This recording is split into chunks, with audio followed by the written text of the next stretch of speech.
नमस्कार. मी ॲडव्होकेट दादासाहेब जानकर आणि आपण पाहताय वकील दादा ऑफिशियल. या वकील दादा ऑफिशियलच्या माध्यमातून समाजातील सर्व स्तरातील लोकांपर्यंत कायद्याची जागरूकता निर्माण करणं, कायद्याची माहिती देणं हा आमचा हेतू आहे. आणि त्याच हेतूतून अनेक नवनवीन आणि वेगवेगळे विषय आम्ही या चॅनलच्या माध्यमातून आपल्यासमोर घेऊन येत असतो. आणि अगदी त्याचाच भाग म्हणून आज आम्ही आपल्यासमोर घेऊन आलेले आहोत. आणि आजचा आमचा विषय आहे तो फेरफार नोंद. तर समाजातील अनेक लोकांना असे प्रश्न पडतात की जर एखादा फेरफार मंजूर झाला आणि फेरफार मंजूर होऊन एखाद्याच्या सातबाऱ्याला एखाद्याचं नाव जर लागलं तर ते सातबाऱ्याला लागलेलं नाव रद्द करता येतं का? तो फेरफार रद्द करता येतो का? मग तो करता येतो तर तो कुठे करावा लागतो? तो कसा करावा लागतो? त्यासाठीची कायदेशीर प्रक्रिया काय? असे अनेक नानाविविध प्रश्न सर्वसामान्य लोकांच्या मनामध्ये त्या ठिकाणी पडत असतात. आणि त्याच प्रश्नांचं निरसन करण्यासाठी आम्ही आजचा हा व्हिडिओ आपल्यासमोर घेऊन आलेले आहोत. तर मी आपल्याला सर्वप्रथम फेरफार म्हणजे काय याबाबत थोडक्यात माहिती देतो. तर फेरफार म्हणजे एखाद्या व्यक्तीच्या नावे असलेली एखादी स्थावर मालमत्ता दुसऱ्या व्यक्तीच्या नावे महसूल दरबारी किंवा शासकीय दरबारी नोंदवणे म्हणजे फेरफार मंजूर करणे. तर मग ते फेरफार कशा संदर्भात केले जातात? त्या फेरफारचे प्रकार काय आहेत? तर फेरफारचे अनेक प्रकार आहेत मित्रांनो. तर ते कोणते आहेत? तर फेरफारचे प्रकार असे आहेत, ते म्हणजे वारसा नोंदी आधारे घेतलेला फेरफार, एखाद्याची जमीन खरेदी घेऊन किंवा एखाद्याची मिळकत खरेदी घेऊन त्या खरेदी खता आधारे घेण्यात आलेला फेरफार, एखाद्या बँकेचं आपण कर्ज काढलंय तर त्या बँकेचा बोजा आपल्या सातबाऱ्यावरती चढवला जातो आणि त्या बोजाचा घेण्यात आलेला फेरफार, एखाद्या कुटुंबाचं भावाभावाचं बहीण भावाचं वाटणीपत्र त्या ठिकाणी झालेलं आहे आणि त्या वाटणीपत्राच्या आधारे ज्याच्या त्याच्या हिश्श्याला आलेल्या जमिनीची नोंद सातबाऱ्यावरती महसूल दरबारी आपल्या नावे करून घेण्याची जी प्रक्रिया आहे त्या प्रक्रियेला म्हणतात फेरफार. तर अशा अनेक या पद्धती फेरफार विषयक आहेत. तर मी आता सर्वप्रथम आपल्याला वारसा नोंदीचा फेरफार याबाबत थोडक्यात सांगतो. प्रत्येक विषय थोडं थोडं सांगणार आहे. तर वारसा नोंदीचा फेरफार, जर एखाद्या व्यक्तीच्या नावे जर एखादी मालमत्ता असेल, स्थावर मालमत्ता असेल, म्हणजे शेती असेल, घर असेल, तर अशा पद्धतीची मालमत्ता असताना, नावे असताना एखादा व्यक्ती जर मयत झाला तर त्या व्यक्तीचे जे कोणते कायदेशीर वारस आहेत त्या वारसाची नोंद त्या व्यक्तीच्या नावे असलेल्या, त्या मयत व्यक्तीच्या नावे असलेल्या मालमत्तेवरती वारसदार म्हणून लागत असते आणि त्याला म्हणायचं वारसा नोंदीचा फेरफार. मग तो नोंदीचा फेरफार कोण घेतो वारसा नोंदीचा? तर हा फेरफार जो प्रकार आहे हा माननीय तलाठी कार्यालयामध्ये घेतला जातो. मान्य तलाठी साहेब हे त्या ठिकाणी हा फेरफार घेत असतात. मग तो फेरफार कसा घेतला जातो? तर एखादा व्यक्ती मयत झालाय आणि त्याच्या नावे एखादी प्रॉपर्टी आहे तर त्याचे जे कोणते वारस आहेत त्या वारसापैकी एखादा वारस तसा अर्ज मान्य तलाठी साहेबांना देत असतो की माझे वडील, माझी आई हे मयत झालेले आहेत आणि त्यांच्या नावे अशी अशी मालमत्ता आहे आणि ती मालमत्ता आता आमच्या इतर सर्व वारसांच्या नावे करायची आहे किंवा वारस म्हणून आमची नावे तिथे नोंदवायची आहेत.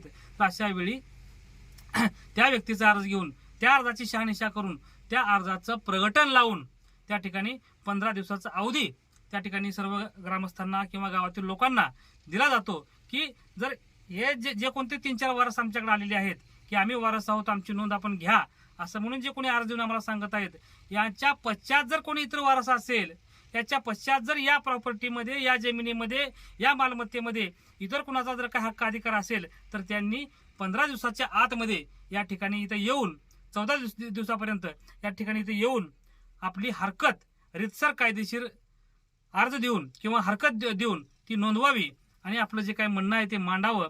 आणि तसं जर कुणाचं म्हणणं आलं तर ते प्रकरण सुनावणीसाठी ठेवण्यात येतं आणि जर तशी कुणाची हरकत नाही आली तर वारस नोंदीचा फेरफार त्या ठिकाणी नोंदवण्यात येतो. त्यानंतर दुसरा फेरफारचा प्रकार आहे तो म्हणजे खरेदी आधारे घेतलेला फेरफार. एखाद्या व्यक्तीची आपण जमीन घेतली, घर घेतलं, जमीन प्रॉपर्टी घेतली आणि ती प्रॉपर्टी घेतल्यानंतर त्या खरेदीचा जो काही दस्त केलेला आहे रजिस्ट्री ऑफिसमधून मिळालेला, त्या दस्तासोबत एक अर्ज देऊन तो अर्ज मान्य तलाठी साहेबांकडे दिला जातो आणि मान्य तलाठी साहेब अगदी त्याचप्रमाणे कोणाचा का आक्षेप असेल तर तो नोंदवावा असं प्रकटन काढून त्या ठिकाणी जर कुणाचा आक्षेप नाही आला तर सुनावणी अंती ते फेरफार मंजूर करत असतात. त्यानंतर त्यानंतर पुढला फेरफार आहे वाटणीपत्र आधारित केलेला फेरफार. जर भावाभावामध्ये वाटणी झाली आणि ते वाटणीपत्राची कॉपी एका अर्जासोबत नेऊन मान्य तलाठी साहेबांना दिली तर ते आधी पूर्वी सांगितलेल्या प्रक्रियेप्रमाणे ते त्या ठिकाणी प्रकटन लावतात आणि प्रकटन लावल्याच्या नंतर त्या ठिकाणी जर कुणाचं ऑब्जेक्शन, कुणाची हरकत जर काही नाही आली तर ते त्या ठिकाणी फेरफार मंजूर करत असतात. परंतु जर समजा एखाद्या, मी सांगितल्याप्रमाणे एखाद्या कुटुंबामध्ये एखादं वाटणीपत्र झालेलं आहे आणि त्या वाटणीपत्रामध्ये समजा एखाद्या व्यक्तीला 4 मुलं आहेत, त्या 4 मुलापैकी एखाद्या मुलाला वगळून 3 भावांनीच आपसापसात वाटणीपत्र करून घेतले आणि ते मान्य तलाठी साहेबांकडे नेऊन दिले आणि मान्य तलाठी साहेबांनी तो काही आक्षेप येण्याचा पिरियड आहे, कालावधी आहे, तो कालावधी दिलेला असताना देखील तो जो काही राहिलेला भाऊ आहे तो त्याच्यापर्यंत पोहोचू शकला नसेल आणि तलाठी साहेबांना कुणाचं ऑब्जेक्शन आलं नाही म्हणून त्यांनी फेरफार नोंदवला असेल तर आपण काय करायचं? तर मात्र तो जो कोणता वगळलेला भाऊ आहे तो तसाच त्याच्या अधिकारापासून वंचित राहतो, हक्कापासून वंचित राहतो आणि इतर 3 भावाच्या नावे ती प्रॉपर्टी 7 बाऱ्यावरती येत असते. मग अशा वेळी काय करायचं? तर अशा वेळी देखील कायद्याने एक तरतूद दिलेली आहे, ती म्हणजे महाराष्ट्र जमीन महसूल अधिनियमच्या कलम 247 प्रमाणे आपल्याला माननीय उपविभागीय अधिकारी कार्यालय म्हणजे प्रांत कार्यालय यांच्याकडे महाराष्ट्र जमीन महसूल अधिनियमच्या कलम 247 प्रमाणे अपील करता येतं. मग ते अपील करण्याचा कालावधी किती आहे? तर मान्य तलाठी साहेबांनी जो काही फेरफार घेतलेला आहे तो फेरफार मंजूर झाल्याच्या तारखेपासून 60 दिवसाचा अवधी आपल्याला आहे. 60 दिवसाच्या मुदतीमध्ये आपल्याला तो फेरफार रद्द करण्यात यावा. झालेला जो फेरफार आहे तो रद्द करण्यात यावा, कारण तो फेरफार हा माझ्या हक्काधिकाराला वंचित ठेवून करण्यात आलेला आहे. माझा अधिकार त्याच्यामध्ये आहे, परंतु आम्ही 4 भाऊ असताना 3 भावांनी ती प्रॉपर्टी आपसापसामध्ये वाटून घेतलेली आहे आणि ती प्रॉपर्टी वडिलोपार्जित प्रॉपर्टी आहे. अशा वेळी आपला तसा फेरफार रद्द करण्याचं अपील त्या ठिकाणी उपविभागीय अधिकारी कार्यालयामध्ये करता येतं. हे मला या ठिकाणी आपला आवर्जून सांगायचं आहे. त्यानंतर आणखीन फेरफार नोंदीचा महत्वाचा विषय कुठला?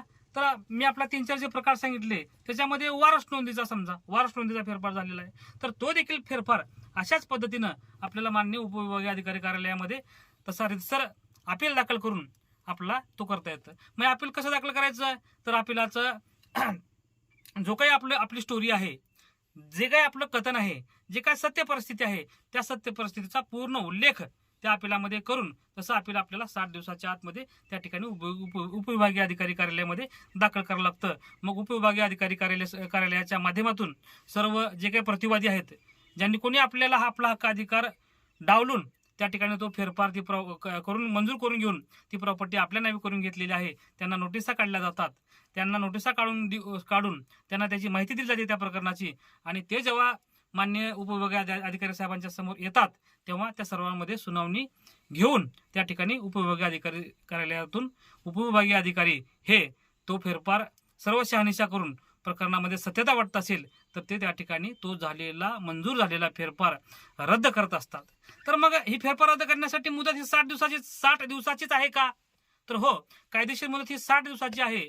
परंतु जर एखाद्या व्यक्तीचं जर कायदेशीर एखाद्या कारणामुळं जर विलंब झाला असेल, म्हणजे एखादा व्यक्ती समजा फेरफार झालाय आणि तो व्यक्ती 4-5 वर्षापासून दवाखान्यातच ऍडमिट आहे, त्या व्यक्तीला ह्या झालेल्या घटनेची माहितीच नाही, तर अशा वेळी अशा काही कंडिशन आहेत, अशा काही अटी आहेत, अशा काही परिस्थिती आहेत, त्या परिस्थितीमध्ये विलंब जरी झाला तरी विलंब माफीचा अर्ज देऊन जर कारण त्या ठिकाणी कायदेशीर असेल, कारण त्या ठिकाणी योग्य असेल तर अशा प्रकरणामध्ये त्या ठिकाणी ते प्रकरण विलंबाने देखील दाखल करून घेतलं जातं आणि त्या विलंब माफीच्या अर्जाची देखील सुनावणी त्या ठिकाणी घेतली जाते आणि ते प्रकरण दाखल करून घेऊन सर्व प्रतिवादींना नोटिसा काढून त्या प्रकरणाची पूर्ण शहानिशा करून त्या प्रकरणाची पूर्ण सुनावणी घेऊन चौकशी अंती त्या प्रकरणाचा निकाल दिला जातो आणि निकाल देऊन अशा प्रकारचा जो काही बेकायदेशीर फेरफार आहे, जो फेरफार एखाद्याला आपल्या कायदेशीर न्याय हक्कापासून वंचित करतो, जो फेरफार एखाद्याचा आपल्या प्रॉपर्टीमधील आपला वैयक्तिक हक्क असताना देखील तो हक्क त्या फेरफारच्या माध्यमातून डावलला जातो, तर अशा वेळेस असे प्रकरण त्या ठिकाणी उपविभागीय अधिकारी कार्यालयामध्ये दाखल करता येतात. एवढंच मला या आपल्या आजच्या व्हिडिओच्या माध्यमातून सांगायचं होतं.